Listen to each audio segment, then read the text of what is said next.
With me today is Christopher Mason. Thank you for being here today, Chris. My pleasure. Thank you for having me. And why don't you introduce yourself? How would you like to introduce yourself to our vast audience? Well, I think you just did such a comprehensive job. There really isn't much for me to add to that. Yes, your name is Chris. People probably have a very clear sense of who I am and what I stand for at this point. Would you want me to introduce you like the way I would? Or you could just, how would you want it? I mean, again, we sort of talked about this in our last interview on air together, although it wasn't on this show, how you would want to be introduced to an audience of random viewers.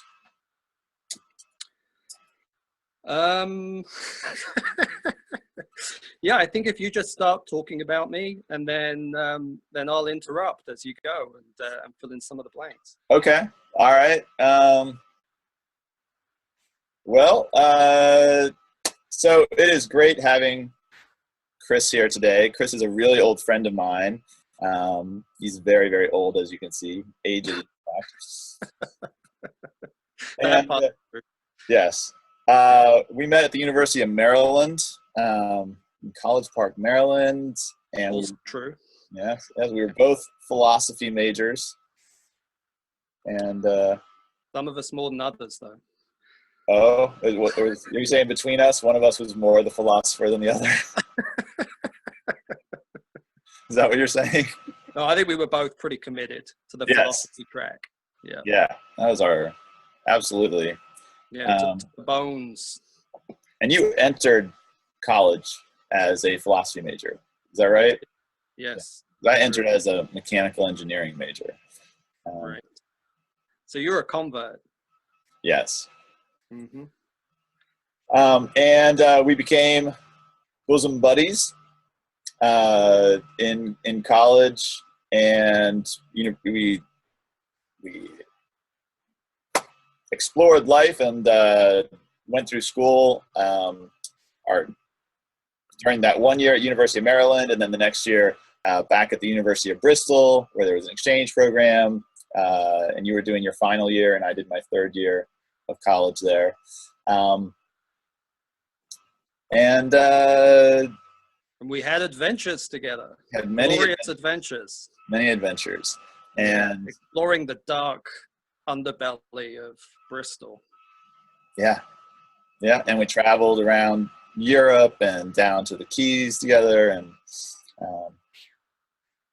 then eventually, both graduated and sort of like went off in our different ways for many years. And you lived in a community, and eventually you became a police officer in a small town in Vermont. I did, yes. And you have your own TV show, local access TV show, just like Wayne's World. Right. Very similar. It's modeled on Wayne's World, actually. That's what I based it on. Yeah. Called Middlebury Five-0. Yes. I guess I left my hippie days behind me, cut my hair, gave up my career as a professional artist, and moved to Vermont and became a police officer. Yeah. And how's that going for you? It's going great. I'm loving it. Wonderful. I love being a police officer. Yeah.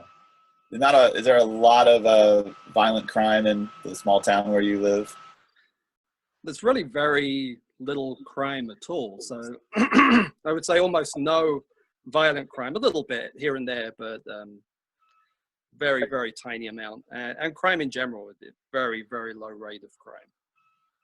Middlebury is a very small town. There's only about 6,500 people in Middlebury.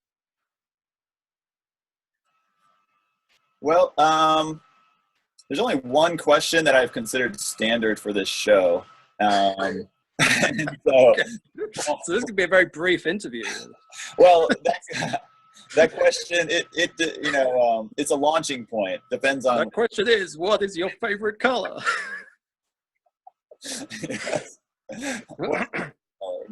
You brought that up. Do you have a favorite color?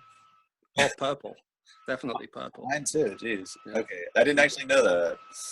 Okay, the question that I've asked in all previous interviews is, do you consider yourself an activist?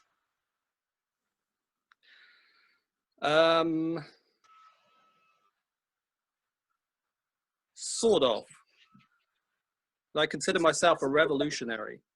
Really? Well, that's a Yeah. step up from activist, I would say. Yeah, maybe so. Yeah.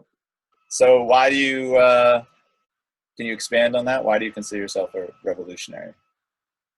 I believe joy is a revolutionary act.